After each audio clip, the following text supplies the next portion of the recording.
هي المرأة المعلقة في الشرع؟ اولا خلينا نقول لك، انت عارفه كلمه المعلقه دي وردت في اي سوره في القران؟ سورة النساء. حافظه الايه؟ لا. ربنا بيقول في سوره النساء ايه 129: ولن تستطيعوا ان تعدلوا بين النساء ولو حرصتم فلا تميلوا كل الميل فتذروها كالمعلقه. سؤالي ليكي، يعني ايه اصلا ولن تستطيعوا ان تعدلوا؟ ربنا لما جه ذكر، عارفه اي عدل ربنا كان بيقصده؟ أي عدل. العدل اللي هو العدل القلبي، اللي هو الحب. بصي، يعني على وجه الارض مفيش انسان بيقدر يعدل في الحب، مش هتحصل. لو انا جيت سالتك بتحب ابوكي اكتر ولا امك؟ هم؟ هما الاتنين واحد. بس اكيد في حد عندك ليه مرتبه اعلى. انا بحب امي اكتر. ابوكي دايما هتلاقيه متعلق بالصغير اكتر من الكبير. حتى عندنا في مصر يجي يقول لك ايه ده اخر العنقود.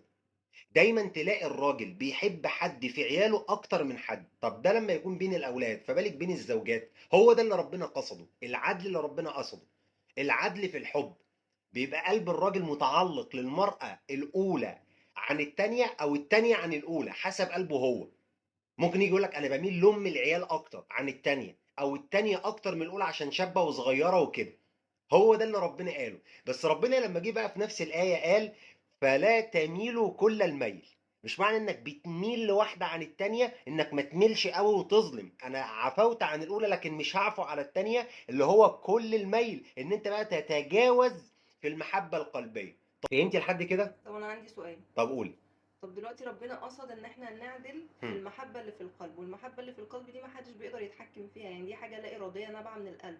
هم. فازاي ربنا قصدنا إن احنا نتحكم فيها وهو عارف إن احنا مش هنقدر نتحكم لا، فيها؟ هو ربنا تجاوز لك عن حاجة وساب لك حاجة. ربنا بيقول ولن تستطيعوا أن تعدلوا بين النساء ولو حرصتم. قال لك مش ركزي.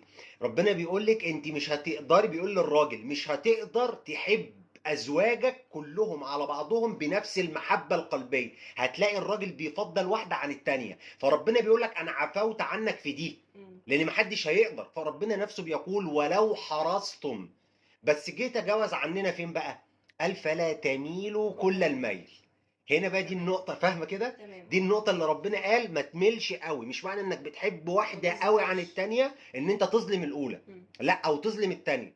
ما يكونش فيه لا ضرر ولا ضرار. طيب، فتذروها كالمعلقة. مين هي المرأة المعلقة؟